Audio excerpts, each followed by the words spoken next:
Sir इस वक्त बताइएगा कि सूरत हाल है क्या। आज भी एक दो इलाकों की मैंने खबर पड़ी है कि आज भी वहाँ अटैक्स हुए हैं। एक जगह पे डिप्टी कमिश्नर ऑफिस का और एक जगह पे एसपी ऑफिस का तस्करा आता है। लेकिन पहले तो पिछले एक दो रोज़ के अंदर जो कुछ हुआ वो बताइए, वो क्या हुआ। बिस्मिल्लाहिर्रहमानिर्रहीम। मलिक साहब, आपने बड़े अरसे बाद याद किया। आपका आपका बेहद शुक्रिया। सबसे पहले तो जो कल हमारे शोधा और जो शहीद हुए हैं उनकी फैमिलीज के साथ इजहार हमदर्दी और उनको ये यकीन दिलाना कि हुकूमत बलूचिस्तान उनके दुख में, उनके गम में और उनके इस जज्बे को, जो कुर्बानी का जज्बा है, हर उस चीज़ में उनके साथ खड़ी है और खड़ी रहेगी। अ, उसके बाद मैं आपको बताऊं कि ये आपने ठीक कहा कि ये मुनज़्ज़म और ऑर्गेनाइज किस्म के हमले थे। लेकिन अगर आप इसका स्केल देखें तो स्केल में भी साइज के हिसाब से लार्ज था।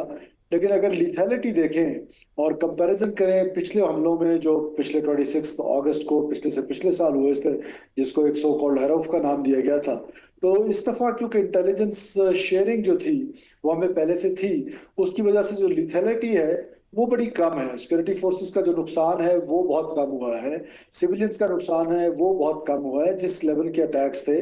और हमने तो प्री अटैक्स करना शुरू कर दिए थे। अगर आप देखें तो शाबान में इस अटैक से एक दिन पहले कोई शाबान और पंजगूर में 40 के करीब लोग मारे गए।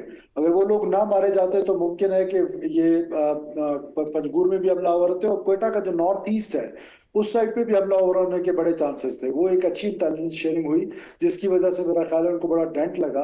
लेकिन ओवरऑल अभी इस वक्त सिचुएशन जो है वो अंडर कंट्रोल है। आज भी थोड़ी देर के लिए जो आप जिक्र कर रहे थे वाशुक में, जो उनका एक तरीका कार है, 5 मिनट के लिए 10 मिनट के लिए आते हैं, लॉन्ग डिस्टेंस फायर करते हैं, कहीं अंदर घुसने की कोशिश करते हैं, कहीं पर रॉकेट्स मारते हैं, और फिर जो ही रिस्पॉन्स आता है सिक्योरिटी फोर्सेस का तो वो फौरन से पहले उधर से भाग जाते हैं। तो इस वक्त सिचुएशन अंडर कंट्रोल है, नॉर्मल है, एवरीथिंग इज अंडर कंट्रोल। और नोशकी में एक ऑपरेशन, कॉम्बिंग ऑपरेशन क्वेटा में भी आज हमारा चला।